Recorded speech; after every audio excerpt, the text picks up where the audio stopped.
আসসালামু আলাইকুম প্রিয় শিক্ষার্থীরা, কোর্সটিকার নতুন একটি ক্লাসে তোমাদের স্বাগতম। আজকের এই ক্লাসে আমি আলোচনা করব তোমাদের ইউনিট 3 থেকে লিসন 8 এর বি নম্বর অ্যাক্টিভিটি। বি নম্বর অ্যাক্টিভিটিতে বলা হয়েছে read the passage and answer the following question. আমাদেরকে বলা হয়েছে এখানে যে প্যাসেজটি রয়েছে সেটি পড়তে এবং পড়ার পর নিচে প্রশ্ন থাকবে সেই প্রশ্নের উত্তর দিতে। তো শিক্ষার্থীরা, আমরা চলো প্রথমে এই যে প্যাসেজটি রয়েছে এই প্যাসেজটি প্রথমে বাংলায় অর্থ সহ পড়ে নেই। আমরা আলোচনা করছিলাম ইউনিট 3 যার নাম হচ্ছে হেলথ অ্যান্ড হাইজিন এবং লিসন 8 যার নাম হচ্ছে মেকিং এ ক্লাস কমিটি। তো প্যাসেজটি আমরা এখান থেকে পড়ব বাংলায় অর্থ সহ। শুরু করা হয়েছে ঠিক এভাবে: miss Subarna Saha the class teacher has just enter the classroom. Miss Subarna Saha, যিনি হচ্ছেন শ্রেণী শিক্ষক, তিনি কেবলমাত্র ক্লাসরুমে বা শ্রেণীকক্ষে প্রবেশ করলেন। She is now talking to the students. তিনি এখন শিক্ষার্থীদের সাথে কথা বলছেন। তো আমরা জানতে পারলাম যিনি শিক্ষিকা তিনি হচ্ছেন সুবর্ণা সাহা, তিনি এখন শিক্ষার্থীদের সাথে কথা বলছেন। কি নিয়ে কথা বলছেন সেটি আমরা এখানে জানতে পারবো। Why is the classroom so dirty? তিনি প্রথম ক্লাসরুমে ঢুকেই প্রশ্ন করলেন যে why is the classroom so dirty. Dirty মানে হচ্ছে নোংরা। তো তিনি শিক্ষার্থীদেরকে জিজ্ঞেস করলেন যে ক্লাসরুমটা এত নোংরা কেন। I know the school cleaner is absent today. আমি এটা জানি যে স্কুল ক্লিনার বা যিনি পরিচ্ছন্নতা কর্মী রয়েছেন তিনি আজকে স্কুলে আসেননি, অনুপস্থিত। সো হোয়াট, তাতে কি হয়েছে? Can't we hour selves keep our classroom clean says miss Saha. দেখো, তিনি প্রশ্ন করেছেন যে আমি জানি যদিও আজকে পরিচ্ছন্নতা কর্মী স্কুলে আসেননি, সো হোয়াট, তাতে কি হয়েছে?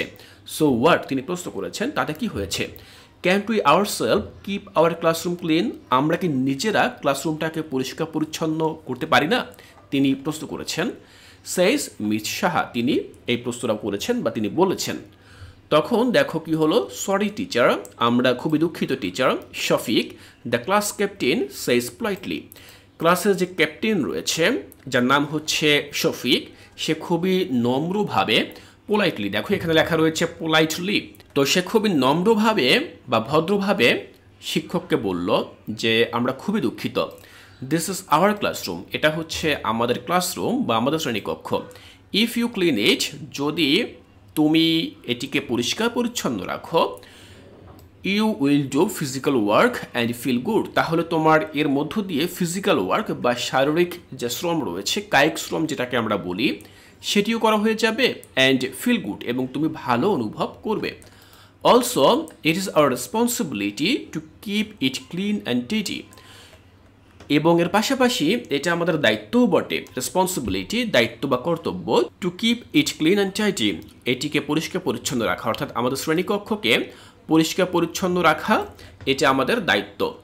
তো আমরা এই পর্যন্ত জানলাম। দেখো এরপর শফিক সে বলল ওকে টিচার সেইস রফিক। শফিক সে বলল will do it from now on, আমরা এটা এখন থেকেই করব, অর্থাৎ এখন থেকেই আমরা আমাদের শ্রেণীকক্ষকে পরিষ্কার পরিচ্ছন্ন করব। First you can make a forum and select a leader, the class teacher suggest. তো এই কাজটি তারা কীভাবে করবে? শ্রেণী শিক্ষক মিস সাহা বা সুবর্ণা সাহা তিনি তাদেরকে সাজেস্ট করলেন বা পরামর্শ দিলেন যে প্রথমত you can make a forum, তোমরা ফোরাম তৈরি করতে পারো। এখানে ফোরাম বলতে বোঝানো হয়েছে দল তৈরি করতে পারো, তোমরা ভাগ হয়ে দল তৈরি করতে পারো। অ্যান্ড সিলেক্ট এ লিডার, এবং তোমরা একজন লিডার বা নেতা নির্বাচন করতে পারো বা সিলেক্ট করতে পারো।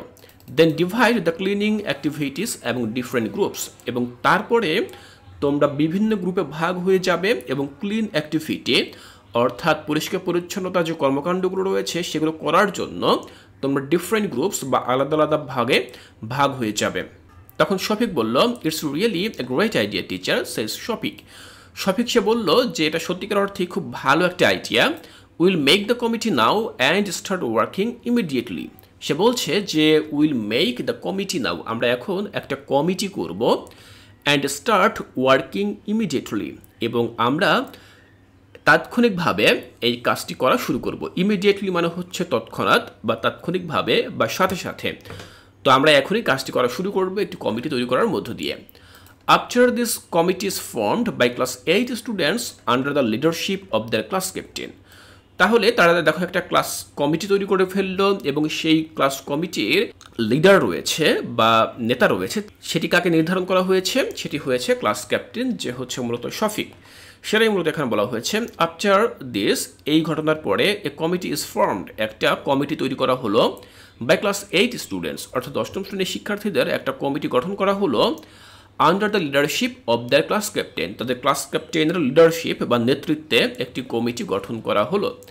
The students are divided into several groups and a work plan is made for cleaning. তখন সেই শিক্ষার্থীরা বিভিন্ন গ্রুপে ভাগ হয়ে গেল। ডিভাইডেড ইন্টু সেভারাল গ্রুপস, তারা বিভিন্ন গ্রুপে বা পৃথক পৃথক গ্রুপে ভাগ হয়ে গেল। And a work plan is made, এবং তারা কাজের একটি পরিকল্পনা বা কর্মপরিকল্পনা তৈরি করলো। ফর ক্লিনিং, পরিষ্কার পরিচ্ছন্নতার জন্য তারা কর্মপরিকল্পনা তৈরি করলো। The students decided to make some ground rules. তারা কিছু মাঠ পর্যায়ে রুলস তৈরি করলো বা নিয়ম তৈরি করলো। গ্রাউন্ডস রুল, অর্থাৎ তারা যে মাঠ পর্যায়ে কাজগুলো করবে সেই কাজগুলো কিভাবে করবে এটি করার জন্য তারা কিছু রুল তৈরি করার সিদ্ধান্ত নিল। Here is a list of some of the rules. এখানে সেই যে নিয়মগুলো তারা করেছে সেই নিয়মগুলোর কিছু তালিকা এখানে দেওয়া রয়েছে। দেখো তারা কি কি রুলস করেছিল পরিষ্কার পরিচ্ছন্নতা রাখার জন্য। দেখো, do not speech in the classroom, ক্লাসরুমে থুতু ফেলা যাবে না। স্পিড মানে হচ্ছে থুতু ফেলা, ক্লাসরুমে থুতু ফেলা যাবে না বা ফেলবে না। Do not drop litre in the classroom, ক্লাসরুমে কোনো ময়লা আবর্জনা ফেলা যাবে না। লিটার মানে হচ্ছে ময়লা আবর্জনা, তো ক্লাসরুমে কোনো প্রকার ময়লা আবর্জনা ফেলা যাবে না। Use the bin for trash, trash মানে হচ্ছে কি ময়লা আবর্জনা, আর বিন মানে ঝুড়ি, তো ময়লা আবর্জনা ফেলার জন্য ঝুড়ি ব্যবহার করো। Keep the desk and chairs in place, table এবং চেয়ারগুলো সেগুলো যথাযথ জায়গায় রাখো। তো তারা শ্রেণীকক্ষ পরিষ্কার পরিচ্ছন্ন রাখার জন্য এই নিয়মগুলো তারা করে দিল এবং এই নিয়মগুলো তারা সবাই অনুসরণ করবে।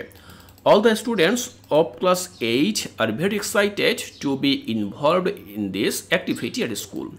ক্লাস 8-এর সকল শিক্ষার্থীরা তারা এই যে অ্যাক্টিভিটিগুলো পালন করার জন্য খুবই উত্তেজিত ছিল বা খুবই আগ্রহী ছিল স্কুলে। তো শিক্ষার্থীরা, আমরা এভাবে এই যে সম্পূর্ণ টেক্সটটি এখানে রয়েছে এই টেক্সটটি আমরা পড়লাম। আমি আশা করছি এখান থেকে তোমাদের বুঝতে আর কোনো অসুবিধা নেই। আমি বাংলায় অর্থ সহ বুঝিয়ে দিয়েছি।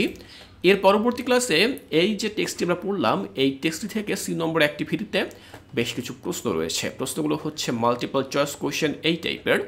তো এই প্রশ্নগুলো আমরা পড়ব, এই প্রশ্নগুলোর উত্তর কিভাবে লিখবে তা আমি এর পরবর্তী ক্লাসে তোমাদেরকে বুঝিয়ে দেব। তাই শিক্ষার্থীরা, কোর্সটিকায় এর পরবর্তী ক্লাসগুলো দেখার আমন্ত্রণ জানিয়ে আজকের এই ক্লাসটি এখানেই শেষ করছি।